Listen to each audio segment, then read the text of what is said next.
Exiled by my family, I built an empire from scrap and grit while they crumbled in debt. When they begged for help, I faced them with cold truth and hard choices. This is the story of betrayal, resilience, and rising beyond what they ever imagined.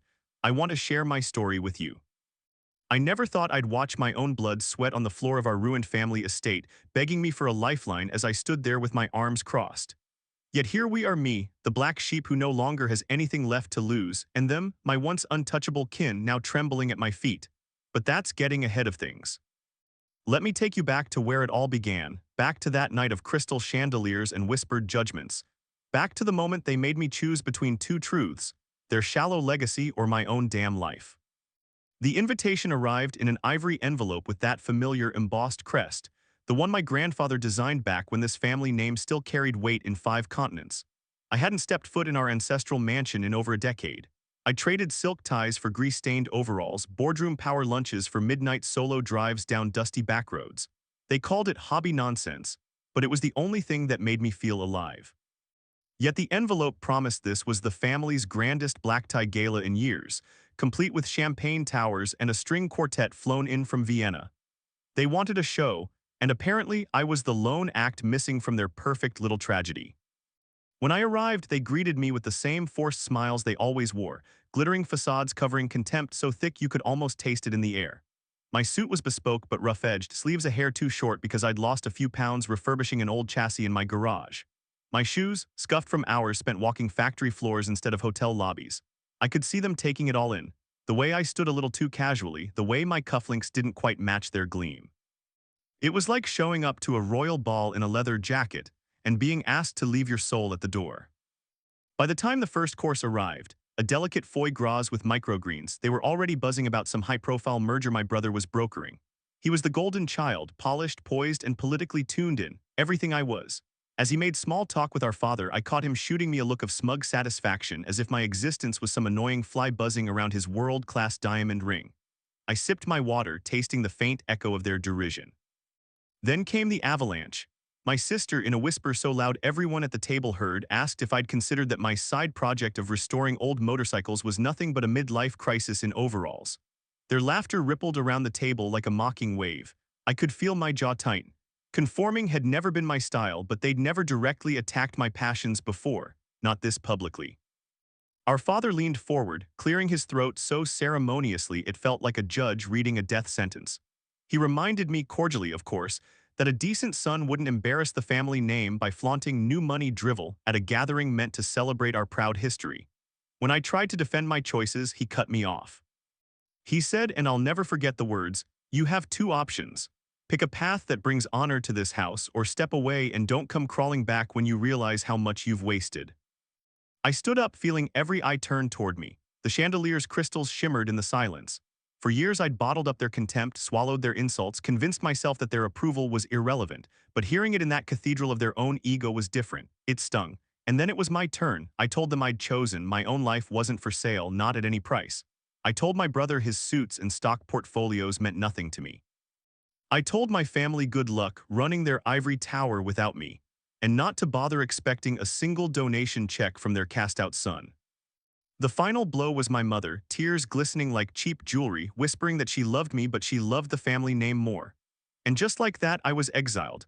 I walked out into the cold night air, the echo of their hushed relief following me down the driveway. No inheritance, no safety net, no pity. So there I was, standing on the edge of everything I'd ever known. They thought they'd broken me that night, banished me from their gilded halls forever. What they didn't know was that their arrogance lit a fire under me, a fire that would burn their empire to ashes in time. But right then, all I had was the weight of that final decree ringing in my ears. Don't come crawling back. It was the start of my rebellion, the first spark in a journey that would demand every ounce of grit I had. And believe me, when I look back at that moment, I'm in awe of how small it felt compared to what came next. I spent the first months after the exile sleeping on a ratty couch in a dingy one-room attic above a greasy spoon diner.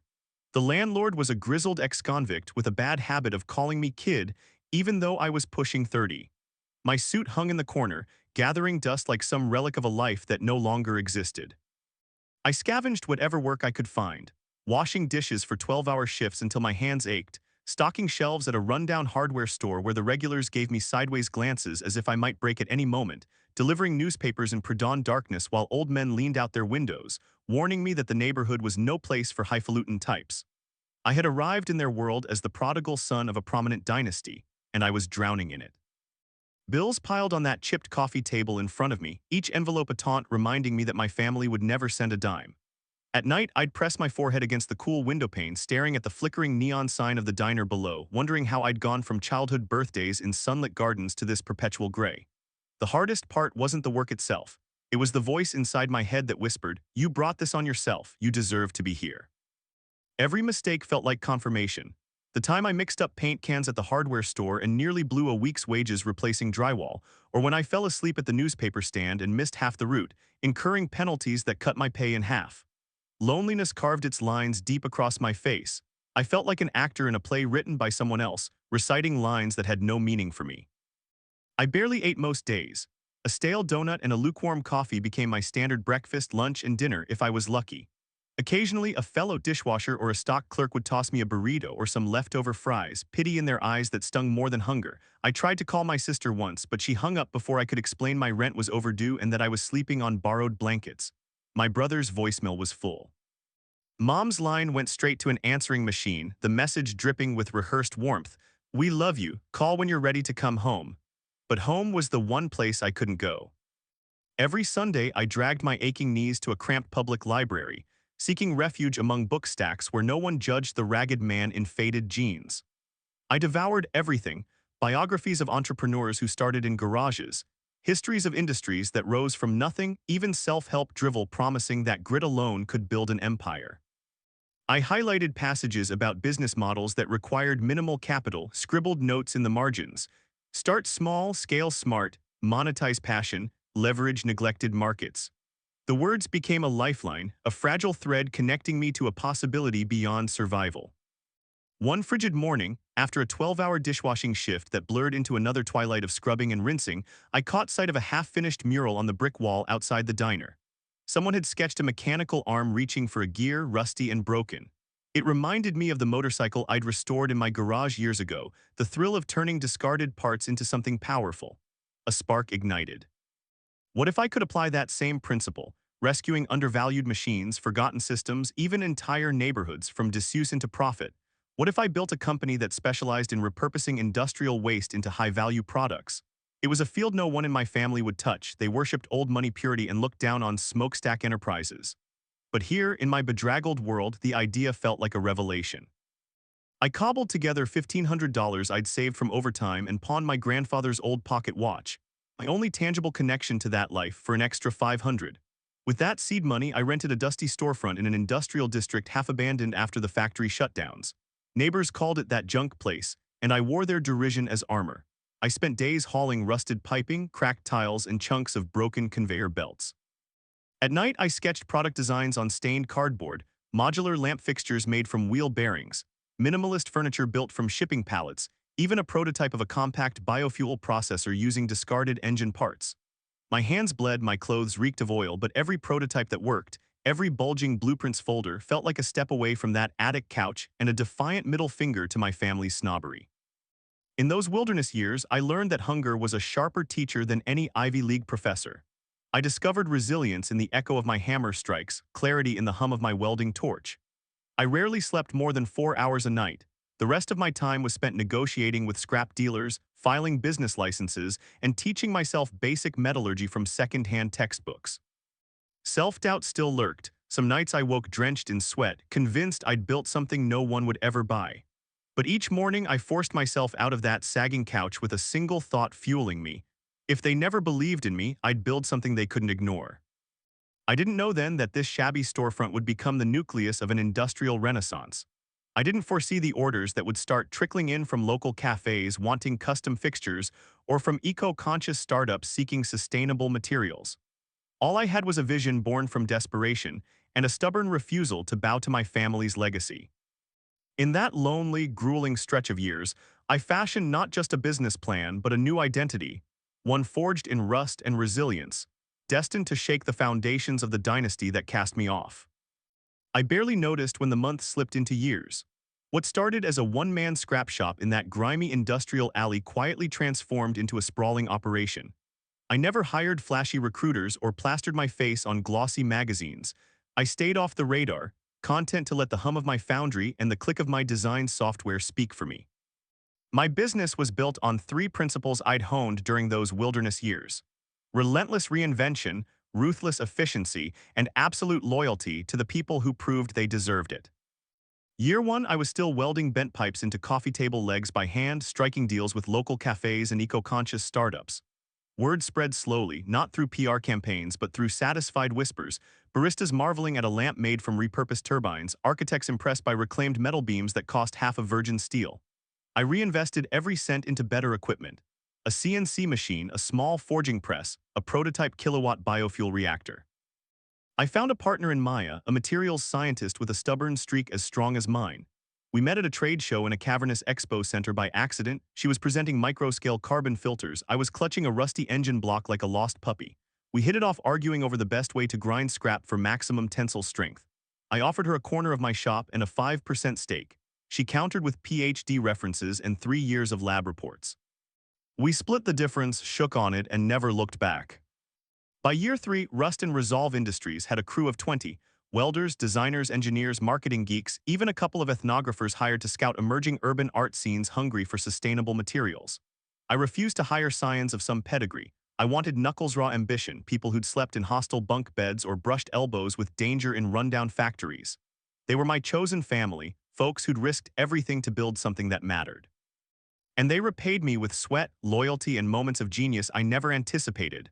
A modular city bench made from decommissioned subway rails, a line of minimalist jewelry forged from satellite debris, even a bespoke prototyping service that turned discarded oil drums into rooftop garden planters. Profit margins steadily climbed, but I never held board meetings in marina-facing offices. My desk was still a battered workbench. Maya and I slept in the workshop on occasion, weaving dreams of electric arc furnaces and distribution warehouses in far-flung cities. We opened a second facility in a Rust Belt town eager for jobs, then another on the outskirts of a booming desert metropolis craving eco-friendly construction materials. With each new branch, we hired local teams, trained them in our methods, and let them flourish under the Rust and Resolve banner. Our network of satellite foundries and design studios stretched across 3 time zones, shipping everything from industrial art installations to scalable microgrid components. Through it all, I never once logged onto my family's private network or checked their social feeds. In the rare moments when I thought of them, it was with a practiced detachment, an acknowledgement that they existed in a world I'd abandoned. Their wealth stagnated in trust funds and ivory towers while ours poured into real assets: factories repurposed from abandoned mills, patents on upcycled biocomposites, equity stakes in startups that used our scrap metal modules for cutting-edge architecture. No gala invites, no gilded plaques, no family crests plunging through my door. Just a quiet rise powered by the people who believed in the vision rather than the name on the door. One afternoon, Maya found me staring at a glossy magazine left on her desk, Fortune's latest issue. I flipped through, smirking at the usual suspects: oil tycoons, tech kids in hoodies, ancient banking dynasties.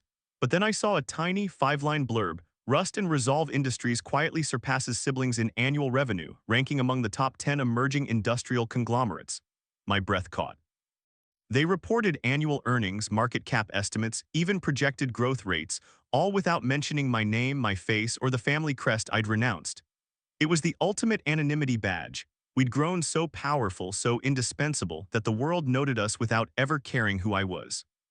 That evening, our shop had a party, nothing lavish, just the team grilling spare metal scraps over a makeshift forge, laughter bouncing off concrete walls. We toasted to 10 years of grit, to the prototypes that failed and taught us more than the successes, to the silent empire we'd built from nothing. Maya clinked her steel cup against mine and whispered, "You know, the old money lot will be crying in their caviar next year." I didn't need to hear more. The ember of satisfaction warmed my chest. I'd walked away from my father's tantrums and my brother's smug lectures, from the hollowness of a legacy without heart. In its place, I'd forged something real: industry that breathed new life into abandoned steel, community that thrived on shared sweat and midnight breakthroughs, wealth that measured itself not in faded crests but in tangible impact. They thought exiling me meant snuffing out my spark. Instead, it gave me the freedom to build a kingdom they couldn't see coming. And in that silence, my empire learned to roar. I was knee-deep in a midnight welding session when the first whisper crept into the shop. It came from Rafa, our logistics guy who usually talked about shipping routes and customs delays. That night he sidled up to my workbench, eyes darting like he'd stolen something. "Boss," he said, voice low, "you heard about the Montclairs?" I paused the torch, sparks settling like glowing embers around us. Montclair, my blood family's name, hadn't crossed my mind in years. What now? I asked, wiping grime from my brow. He swallowed. Their flagship hotel chain just defaulted on a loan. Word is they overleveraged to buy that island resort complex. Rumor has it the Golden Boy guaranteed the whole deal with his own fortune. My heart twisted at the mention of that resort, an over-the-top playground of infinity pools, gold-plated elevators, and a private yacht dock that cost more to maintain than it ever earned. I'd only heard about it in hushed, resentful tones over family dinners I wasn't invited to. Now that absurd vanity project was sinking them. I didn't breathe. I shoved the thought aside, focusing on calibrating my torch, but Rafa wouldn't drop it. That's not all. I talked to a buddy in the financial press. He's piecing together that the family bank is facing a liquidity crisis. Their stock dropped 30% in a week. I slammed the torch down, setting a metal bracket alight for no reason. The blue flame danced under my palm, sizzling my glove. "Enough," I said, voice sharper than I intended. "Focus on getting those shipping containers unloaded." Rafa nodded, but his uneasy glance lingered. Over the next few days, rumors piled up like scrap metal in our back lot. A friend from the patents office whispered that Montclair Innovations had gone bust after pouring a fortune into a bone conduction headphone startup that never passed clinical trials. An old college classmate I ran into at a cafe mentioned that a once kingmaker hedge fund tied to the family had blown up during a risky crypto venture. Everywhere I turned, someone had a snippet of the Montclair downfall, half-baked truths that formed a jagged mosaic of ruin. One afternoon, I found myself scrolling through an online finance forum on my phone, a habit I'd sworn I'd kicked. But there it was, a thread titled Montclair Dynasty in Freefall. Comments speculated that my brother's overconfidence had become a contagion, infecting the family's board with his reckless hubris. Members posted screenshots of SEC filings showing a suspicious transfer of $200 million to an unnamed international partner. No clues who that partner was, just an empty line on the balance sheet. I leaned back in my metal chair, the entire workshop suddenly feeling too small, its walls closing in. The weirdest part was the cold wash of relief that followed. I expected anger or sorrow, a fierce protectiveness for the name I'd abandoned. Instead, a flicker of satisfaction skittered through me. I'd spent a decade building something real from rust and ingenuity while they'd poured their legacy into sandcastles at high tide. I didn't celebrate, I never celebrated their downfall, but the irony wasn't lost on me. By week's end, the situation leapt from rumor into my inbox. A terse press release from Montclair Holdings announced an emergency shareholders meeting. They blamed unforeseen market volatility and external economic pressures, but insiders predicted a boardroom bloodbath. My phone buzzed with messages from old acquaintances, some pleading for jobs, others seeking bailouts. My inbox was a junk drawer of Montclair's desperation. One subject line read, "Ray, urgent need to discuss rescue options." I deleted it without opening. Then came the call from a name I hadn't heard in years. Sylvia, my mother's personal assistant until the night I walked out. She said her line was no longer private. My family now fielded calls from creditors and angry investors. She didn't beg, but her voice trembled as she asked for my help, just a meeting, she stressed, to explore any possibility. I hung up before she finished. I could picture her trembling in the marble hallways of their bankrupt palace, watching her life's work crumble like plaster. That night I sat in the glow of our massive shop windows, looking out at the faint pulse of neon from the nearby highway. The torch lay silent in its stand. Maya found me there, eyes searching. I told her everything, the rumors, the filings, the calls. She listened in the kind of quiet that felt like understanding rather than interrogation. When I finished, she asked, "What are you going to do?" I stared at the faint reflection of my own face in the glass, lined now with the years the Montclairs thought I'd wasted. A part of me still carried the sting of that exile, the rejection that fueled every weld and design. Another part reveled in how far I'd come. I swallowed. "I'm not sure yet," I said, "but I'm watching." In that moment, the silent empire that had grown like a shadow across 3 time zones felt ready to step into the light. The cracks in my family's ivory tower had appeared, and the world was about to watch what I would do with the map to their ruin. And for the first time in years, I felt the old thrill, the promise of reckoning that hung in the air like a sharpened edge. I was halfway through calibrating our new laser cutter when my phone buzzed an alert so intense it rattled the metal toolbox beside me. I glanced down. Forbes.com, Rust and Resolve founder lands on billionaires list. I froze, torch in hand. My heart thumped against steel ribs, and for an instant I thought I'd misread it. Forbes, billionaires. I tapped the link with a cautious thumb, bracing for some clickbait glitch. But the headline stared back at me in glossy black type. The Invisible Empire, how one scrapbrowser outsmarted old money to build a $4.2 billion industrial juggernaut. The subhead teased the intrigue, the nameless prodigal son of a storied dynasty dethroned and forgotten, now unseating the very heirs of that crest. I felt a surge of vertigo, like standing on a narrow girder 100 feet up. Around me, the shop's clamor dulled to a hum. I scrolled, photos of our sprawling facilities, infographics charting 10 years of growth, quotes from analysts lauding our disruptive manufacturing techniques. Even my face, or at least the shadowed silhouette they'd snapped at that trade expo, stared out from the page. I sank onto a steel stool, blinking. Maya materialized by my side, reading over my shoulder. Her eyes widened as she saw the figure, 4.2 billion. "You're a billionaire," she said flatly, like stating something obvious for the first time. I shook my head, tasting disbelief. Apparently. By the end of my shift, half the shop crew was gawking at their own screens. Logistics specialists who'd rail against conference calls were tweeting Forbes links. Engineers who once scoffed at startup culture were bragging to their social feeds about working for a billionaire. Our group chat pinged nonstop. Investors, partners, eco-activists, even a few Hollywood set designers who wanted custom industrial art for their next blockbuster.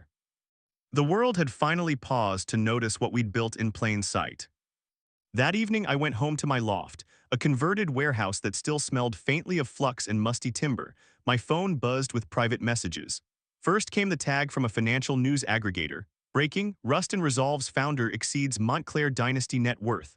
Then an email from the financial data firm I'd never heard of, offering to track my portfolio. There were congratulatory notes from unexpected corners. A shipping tycoon I'd bartered scrap metal with years ago, a regional mayor praising our new foundry's job creation numbers, even a casual invite from a late-night talk show producer wanting me on stage.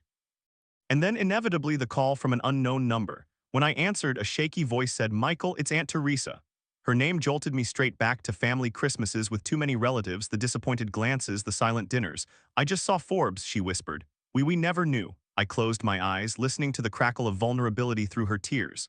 "I'm not sure what you knew or didn't," I said carefully. "Forbes just published it." She stammered apologies I didn't want, regrets that wouldn't change the past. I let the call go to voicemail. The next morning, I walked into the shop to a dozen voicemail notifications. My mother, my sister, a private number labeled Father's Office. My phone felt like a reservoir of guilt and half-begged forgiveness. But as I listened to each tremulous plea, "We're so proud. Can you help us? We're ruined, please," I realized none of their words mattered. They had wallowed in their ivory towers while I built something real.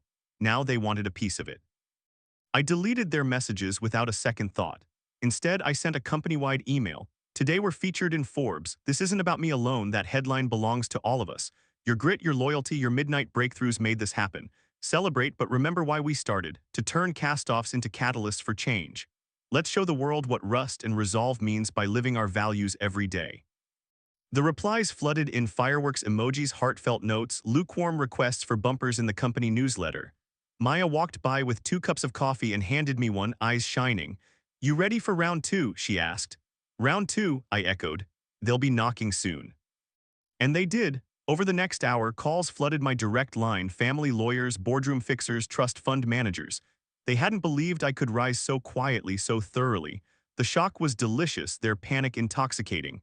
But I keynoted their calls with the same answer: "I'm not interested in a bailout." That night I stood on the balcony of my loft, looking at the city lights reflected in broken glass and rusted metal sculptures I'd scattered across the courtyard.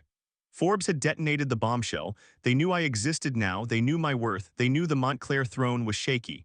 But in that moment I felt steadier than ever, because I hadn't built an empire to prop up a broken dynasty. I'd built it to prove that real power lies in grit, in friendship, in the courage to forge your own path off the beaten map. Let them scramble, let them claw at the wreckage of their fortune. From here on out, I'd write every chapter of my story on my own terms, and the world would be watching. My phone lit up again at noon with a caller ID I recognized but hadn't seen in years. Montclair Holdings HQ. My stomach tightened, but I steeled myself. I hit answer, and sure enough, my father's voice, strained, practiced, spilled through the speaker. "Michael, it's your father." He sounded like a man reading from a script, throat tight around every syllable. I took a slow breath, letting the static crackle hang between us. "Hi, Dad." He cleared his throat. First, I want to congratulate you, Forbes, well done. I heard the faint click of a pen as he rummaged through papers on his mahogany desk. I read the profile, it's impressive what you've built. His tone hovered somewhere between pride and obligation. I kept my voice even, thanks. There was a long pause, like he was measuring each second. Finally, he said, look, son, I know things weren't perfect between us. I want to apologize, we were harsh and I regret. I didn't let him finish. Was that a real apology or did the PR team draft it for you? The line went silent. He cleared his throat again, more agitated this time. I'm being sincere, Michael. We've been through a lot the last week. The family's finances are in shambles and I thought maybe you could offer some guidance. My jaw clenched. Guidance? He needed a lifeline and suddenly I was the oracle. I managed a calm laugh. Guidance, right. He shifted tactics, his voice softening into feigned vulnerability. Your mother, she cries every night missing you. Your sister says she can't sleep. This house feels empty without you. I pictured my mother in her marble foyer, teary-eyed beneath crystal chandeliers. She missed me. After a decade of snubs, I snorted. Reward of exile, I guess. He sounded wounded. Michael, I'm not asking for charity. I just want to reconnect. Can we meet? Maybe dinner at the family estate? We'll discuss share options, compensation, anything you want. I pictured the grand dining room, the glittering chandelier, the same stage where they banished me. I felt a swirl of disgust and power. You want me to sit across from the people who told me to never come crawling back? He hesitated. I could almost see him fumbling with his tie, searching for the right words. We've changed. We're learning humility. I cut him off. Save it. I built a 12 million square foot network of foundries from scrap metal and grit. You blew through your trust fund on gold elevators and illusion. Don't lecture me on humility. Click, the line went dead. I let my phone slide onto my desk. My workshop buzzed with activity around me, but everything felt absurdly quiet. They detried the fake apology, the tearful family pathos, the olive branch of a shared dinner. It all reeked of desperation. 2 hours later, my sister's name popped up. She sounded breathless, as though she'd sprinted from one meeting to the next.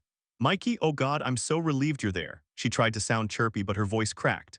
We want to show you our new restructuring plan. We're even considering selling the island resort, to cut losses. You could advise us on that.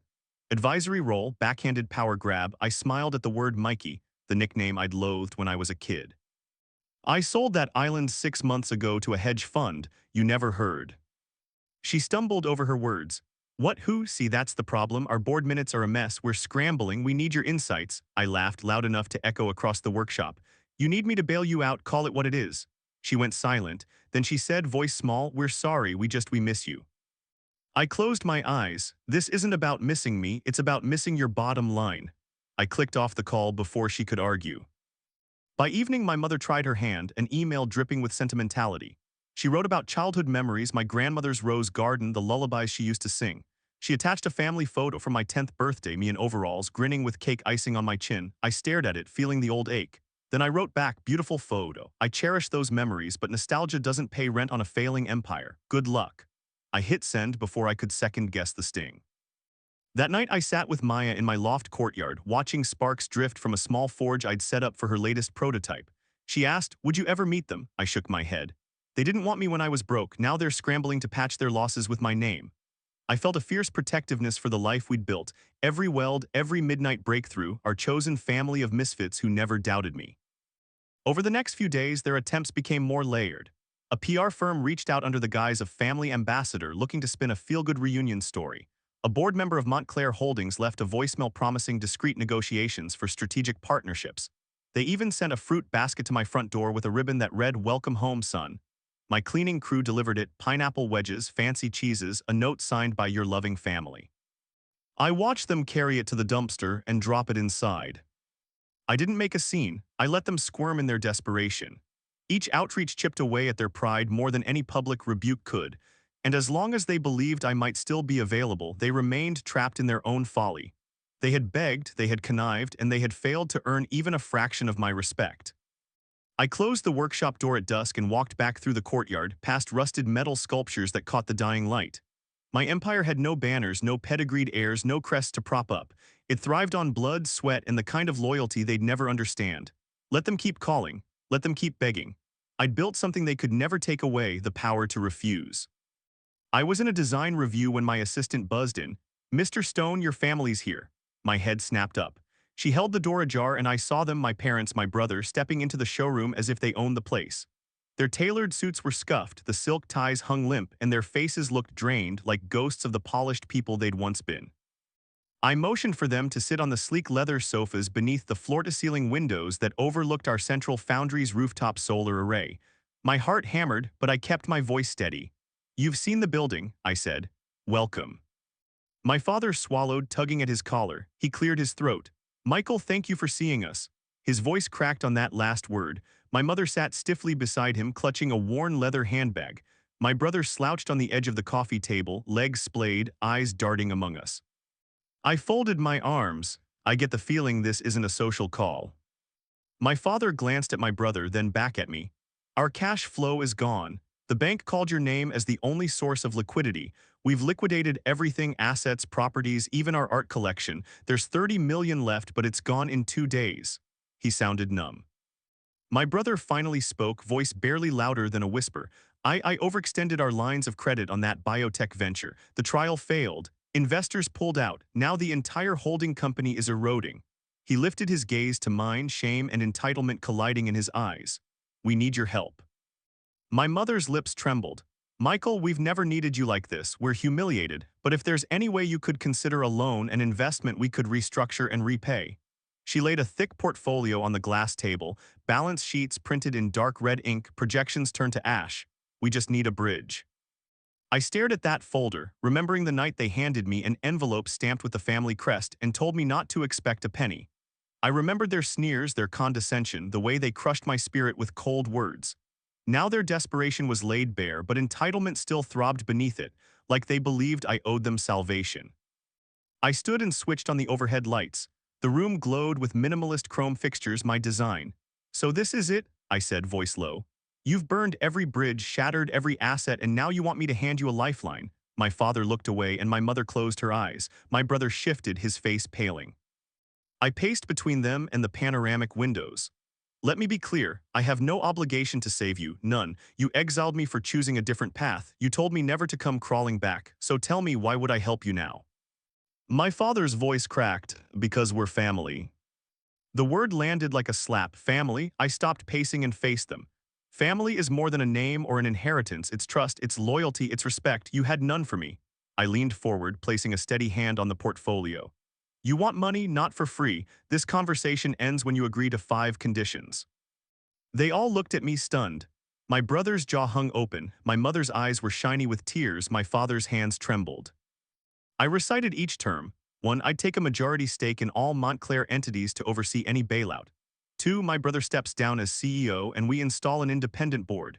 3. My parents contribute full public apologies to every creditor they misled. 4. They sign non-compete agreements preventing another reckless venture. 5. A family document recognizing that my exile was wrongful and that I hold equal seat at the table. Silence crashed in the showroom. My parents' shoulders slumped, my brother's face twisted half in fury, half in humiliation. My mother whispered, "We'll do anything." I leaned back, watching them squirm under the weight of their own ruin. "Anything?" I asked. My brother nodded miserably. My mother dabbed at her eyes. "Good," I said, "let's go draw up the papers." They rose, relief flickering. My father extended a trembling hand. I took it, feeling the brittle fracture of our past handshake. As we walked toward my private office to finalize the terms, I felt a fierce calm. They'd begged, they'd pleaded, they'd shown me every ugly facet of their desperation. Now they recognized the power they'd snubbed, and it was mine to wield or to withhold. In that moment, I savored the final twist. Their empire, once built on pedigree and privilege, was collapsing under its own arrogance, and only I could save it. Not out of duty, but on my terms. The world beyond those glass walls would watch as the cast-out son rained judgment and delivered the ultimate rebuke to the family that thought they owned him. I sat behind my steel-topped desk, watching them fumble through their apologies and broken explanations like puppets on a fraying string. Their words, the gutted balance sheets, the desperate promises, fell on ears that once hungered for their approval but now heard only betrayal. When they finished, my sister's mascara had run down her cheeks, my brother's shoulders trembled, and my parents looked half afraid, half embarrassed. I leaned back in my chair, folding my hands, and let the silence fill the space. Finally, I spoke. My voice was calm, measured, almost too quiet. "You did this," I said, "every bit of it." I let the weight of that settle. They flinched. I continued. "I remember the night I left your black tie gala, your laughter when you called my passion hobby nonsense. The way my father told me I'd wasted my life and my mother said she loved the name on her Rolex more than her own son. I remember the final look on my brother's face, smug, convinced he'd won. That night, you didn't just exile me from a mansion, you exiled me from your hearts. My mother closed her eyes, my father's lip quivered, I didn't relent. You told me not to expect a penny. You scoffed at my dreams, you mocked the only thing that kept me alive, my garage, my designs, the blueprint of who I was meant to be. So I built something you couldn't quantify, grit, loyalty, impact. I created jobs for people you'd never glance at, I learned to weld and innovate while you stayed wrapped in your pedigree. My brother lifted his head, eyes stinging. Mike, he started, but I cut him off. Don't call me that, you never cared about my name until you needed it to cover your mistakes. I paused, looking at each of them in turn. I listened to your plea today because I wanted to hear every syllable of your crisis. I wanted to feel the same sting of rejection you felt when I left. You come here in your worn suits demanding a bailout, but you want all the perks of my world. The wealth, the respect, without the work, without the sacrifice. My father's hands curled into fists on his lap. Please, son, this is about family. I nodded. Family, I repeated, voice harder now. I know what that word cost me when I was sleeping on a ratty couch, scrubbing dishes at dawn, sending every spare dollar into a storefront of rust and scrap. Family meant nothing to you then. You watched me struggle, whispered that I'd never make it. Family meant everything to me when I almost gave up, yet I kept going. I stood and walked around the desk, the sleek workbench where I'd sketched product prototypes, the wall lined with patents and thank you notes from communities my company revived. They followed me, shoulders slumped. I built an empire with no handouts. I survived on drive and loyalty to people who believed in me, not on a name etched in marble. And now you want me to hand over my hard-earned capital, my victory, to bail out the same dynasty that spat me out. My mother's lips trembled as she tried to speak, but tears choked her. My brother stared at the floor. My father's face was ashen. I let the moment stretch, then I delivered the final blow. I won't do it. I will not invest another dollar in your arrogance or entitlement. If you want to rebuild, start by earning your own keep. Take a menial job like I did. Work 12 hours on your feet. Sleep on a lumpy mattress. Learn what it means to build from the ground up. Maybe then you'll understand the value of a dollar and of respect. I returned to my chair, picked up a thin black folder, security protocols and escort requests, and slid it across the desk. I've already arranged for security to guide you out. You'll have 10 minutes to gather your things. After that, you'll leave through the service elevator. Do not come back. My father rose slowly, grief and anger battling in his eyes. My mother stood, clutching her purse, dignity shattered. My brother hesitated, then he too rose, the entitled veneer stripped away, leaving only humiliation. They trudged toward the door. I watched them go, their fine clothes dragging on the polished floor, their heads bowed under the weight of their own downfall. When they reached the threshold, my father paused. He turned. Michael. I stood and cut him off with a single hard word. Goodbye. The door clicked shut behind them. I sat back down, emptied my lungs in a long breath, and felt the echo of that final slam reverberate through the glass walls of my office. Outside, the hum of the foundry continued, our new world built on resilience and real loyalty, untouched by the ghosts of a broken dynasty. In that silence, I tasted freedom. The door to the old world had closed, and I would never open it again.